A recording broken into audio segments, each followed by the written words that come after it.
دولت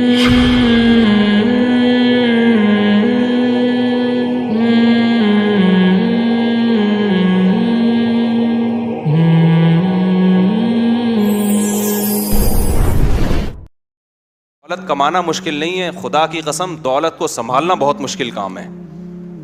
کچھ نہیں ہوتا، آپ کی افطاریاں بہت اچھی ہو گئیں، آپ بڑی لینڈ کروزر میں گھوم رہے ہو، آپ غریبوں کو برا بھلا مت کہو، 2 منٹ لگتے ہیں، اللہ کی نظر ہٹتی ہے اور یہ دولت ساری چھن جاتی ہے، روڈ پہ آ جاتا ہے آدمی. قرآن میں ایک جگہ نہیں درجنوں جگہ اللہ نے کہا ہے یبسط الرزق لمن یشاء، جس کو چاہتا ہوں رزق کے دروازے کھول دوں گا اور جس کو چاہتا ہوں سارے کمانے کے طریقے اختیار کر لے، غریب کا غریب ہی رہے گا. تو موٹیویشن کرنی چاہیے غریبوں کو تاکہ سستی کاہلی دور ہو، مگر موٹیویشن کا یہ طریقہ کہ غریب احساس کمتری میں جانا شروع ہو جائے، یہ شریعت کے بالکل مطابق نہیں ہے. کچھ بھی نہیں ہوتا یار، یہ تم گاڑیوں میں گھوم رہے ہو، تم راکٹ میں سفر کر رہے ہو، تم نے اتنا کما لیا، مرے گا تھوڑے دن میں دماغ ٹھکانے آ جائے گا، سبھی نے مرنا ہے، میں بھی مروں گا، آپ بھی مریں گے. اتنا بڑا غربت اتنا بڑا عیب نہیں ہے جتنا ہم لوگوں نے سمجھ لیا ہے. اگر غربت عیب ہوتا تو سید الانبیاء کو اللہ مسکین غریب تھوڑی بناتا. ہاں، ایک سستی اور کاہلی کی جو غربت ہے جو ہماری قوم میں ہے اس کو دور کرنے کی ضرورت ہے. اس کی وجہ سے غربت ہے، کرتا ہی کچھ نہیں ہے، دماغ نہیں استعمال کرتا. اس کے لیے موٹیویشن کی یقیناً ضرورت ہے، لیکن اس طرح سے موٹیویٹ نہ کیا جائے جس سے غریب موٹیویشن کے بجائے احساس کمتری میں آنا شروع اور مالدار فخر کرنا شروع کر دیں. یہ بالکل غلط طریقہ ہے. تو فرعون کی جو کھوپڑی تھی نا، فرعون کیا کہنے لگا؟ ما اریکم الا ما ارا. پہلی بات تو یہ کہ میں کبھی بھی کسی کی بات نہیں مانتا، میں ہمیشہ وہی کرتا ہوں جو کس کی کھوپڑی میں آتا ہے، میری کھوپڑی میں آتا ہے. نمبر 2، اس میں ایک اشکال ہو سکتا تھا کہ جی اگر آپ کی کھوپڑی غلط نکلی تو پھر تو آپ مروا دو گے سب کو. پہلا جملہ فرعون نے یہ کہا کہ مجھے، گویا وہ بزمان حال اس نے کہا کہ مجھ پہ لوگوں کے مشوروں کا کوئی اثر نہیں ہوتا. جیسے آپ کسی کو سمجھانے لگو نا تو کیا، ابے جا یار، تو کون ہوتا ہے سمجھانے والا یار، میں بے وقوف ہوں جو تو مجھے سمجھا رہا ہے، یہی ہوتا ہے نا، ابے جا. تو فرعون نے جو کہا نا ما اریکم الا ما ارا، اس کا مطلب اردو میں ابے جا، اس کا مطلب کیا ہے؟ ابے تو مجھے سمجھائے گا، میں وہی لوگوں کو بتاؤں گا جو کس کی کھوپڑی میں آئے گا، میری کھوپڑی میں آئے گا.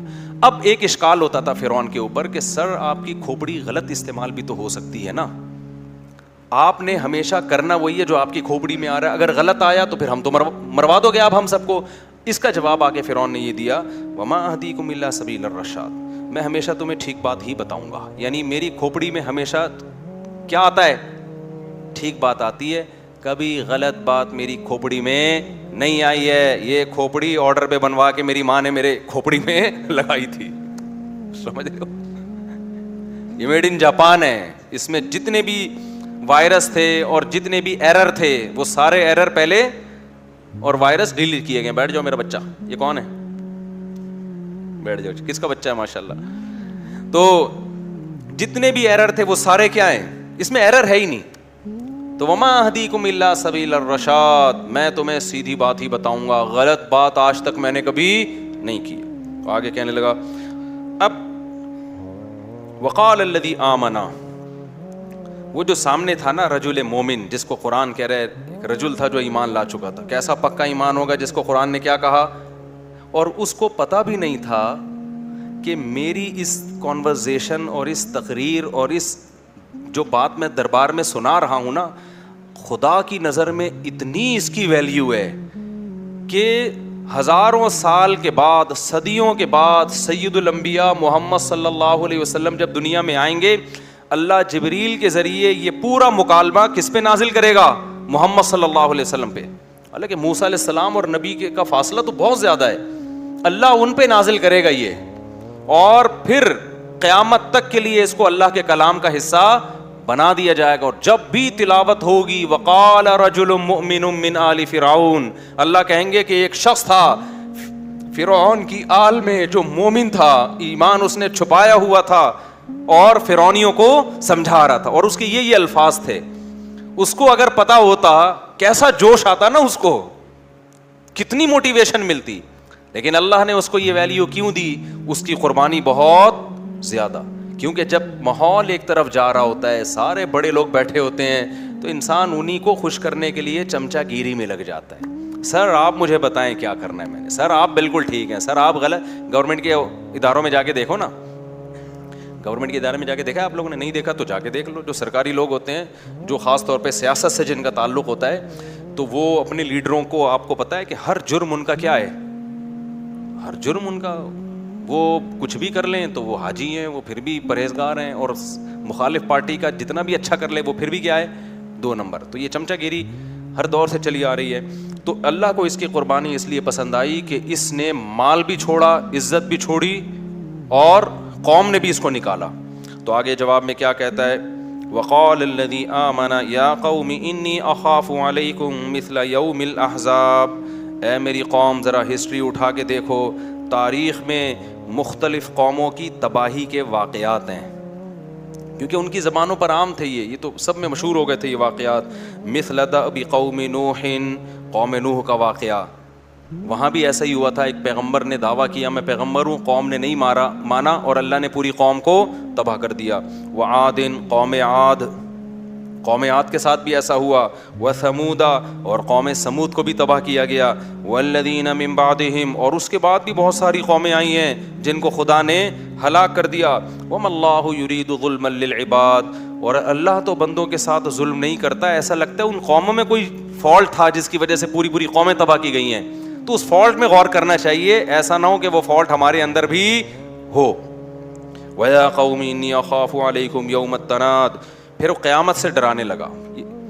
قرآن کے انداز سے پتہ چلتا ہے کہ آہستہ آہستہ اس کے تبلیغ کا انداز ایسا جاندار ہوتا چلا گیا اور اتنا کلیئر ہوتا چلا گیا کہ فرعونیوں کو پتہ چل گیا کہ یہ خود کیا ہو چکا ہے, یہ خود مذہب کو چھوڑ چکا ہے, ہمارے دین کو. تو اب اس کی انداز یہی ہے کہ پہلے اس طرح بات کر رہا تھا کہ ہو سکتا ہے بھائی کچھ عذاب ہم پہ بھی آ جائے, لیکن آہستہ آہستہ اس کی دعوت میں مضبوطی آنا شروع ہو گئی. اس کی مثال وہی ہے کہ کینسر کا مریض ہے, آپ نے کہا بھائی 6 مہینے میں ہو سکتا ہے مر جاؤ, نہ بھی مرے تو قضائے عمری بہتر ہے کہ تھوڑی بہت پڑھ لو, زکوٰۃ وغیرہ دے دو, لیکن وہ ڈھیڑ بن کے مان ہی نہیں رہا. تو آپ کو جب اس کی آخرت کی فکر ہوگی نا, آپ اس کو سرٹیفکیٹ دکھاؤ گے ڈاکٹر کا, اس نے بولا ہے تو بھائی 6 مہینے میں مرے گا, دے دے, ٹھیک ہے نا. یہی ہوتا ہے نا. یا شوگر کا مریض ہے, لڈو کھائے جا رہا ہے, تو پھر آپ اس کو کہتے ہیں بھائی یہ تو اب یقین سے کہہ رہا ہوں کہ تو مرے گا, اگر آپ اس کے خیر خواہ ہیں. تو یہاں بھی ایسا ہی ہوا کہ قیامت کے دن سے ڈرایا جس میں ندائیں ہوں گی. یوم تولون مدبرین, اس دن تم پیٹھ پھیر کے بھاگو گے میدان حشر میں. ما لکم من اللہ من عاصم, کوئی اللہ کے عذاب سے بچانے والا نہیں ہوگا. پھر آگے ایک بڑی زبردست بات کی, وَلَقَدْ جَاءَكُمْ يُوسُفُ مِنْ قَبْلُ بِالْبَيِّنَاتِ. دیکھو یہ مصر ہے, تم خود جانتے ہو کہ مصر میں ایک دور میں یوسف کی حکومت قائم ہوئی ہے, صدیوں پہلے ہوئی. ابراہیم علیہ السلام اور موسیٰ علیہ السلام کا تو کافی فاصلہ ہے, لیکن وہ جانتے تھے, کیونکہ تاریخ تو خاص طور پہ حکومتیں کن کن نے کی, کب کی, یہ تو سب کو پتہ ہوتا ہے نا.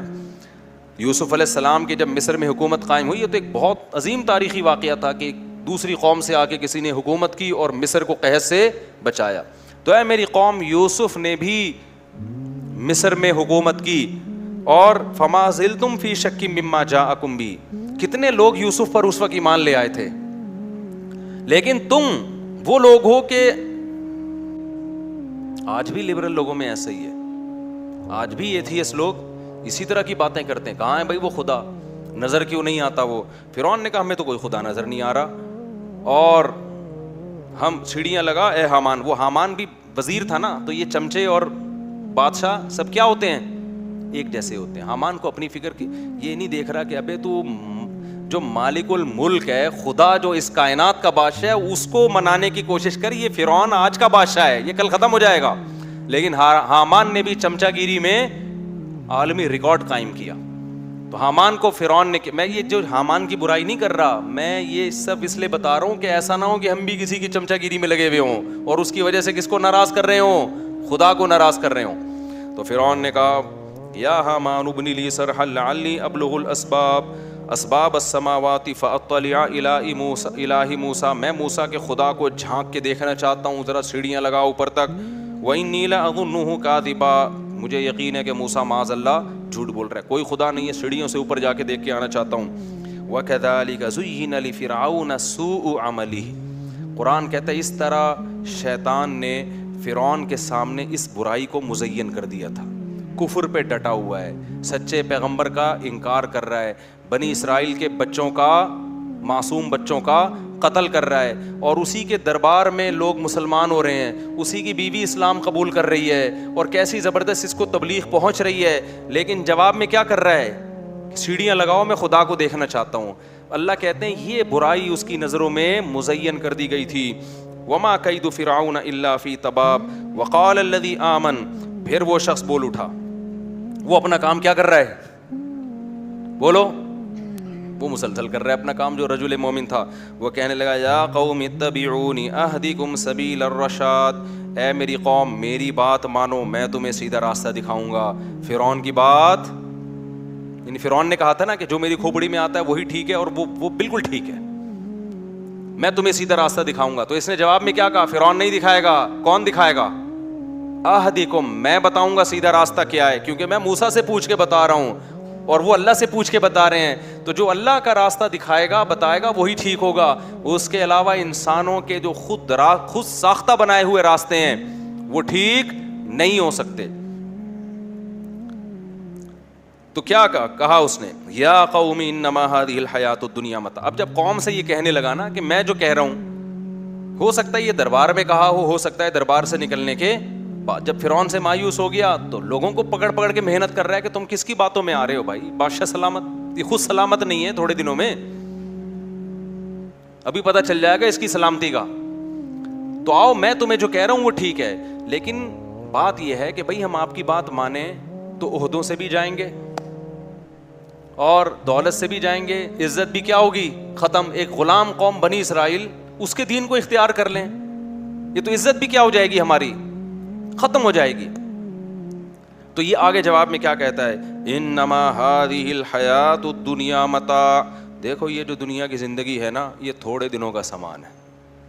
تمہیں پیسہ مل بھی گیا فرعون کے پاس, کیونکہ فرعون نے نا ہو سکتا ہے وظیفے بڑھا دی ہوں, ہوتا ہے نا جب حکومت کو خطرہ ہوتا ہے تو پھر بہت ساری سہولتیں اپنے لوگوں کو گورنمنٹ دینا شروع کر دیتی ہے کہ اس موقع پہ جو ہمارا ساتھ دے گا اضافی الاؤنس ملے گا اس کو, عید پہ اضافی چھٹیاں ملیں گی اس کو, اور پتہ نہیں کیا عیاشی کا سامان اس نے کیا ہوا ہوگا.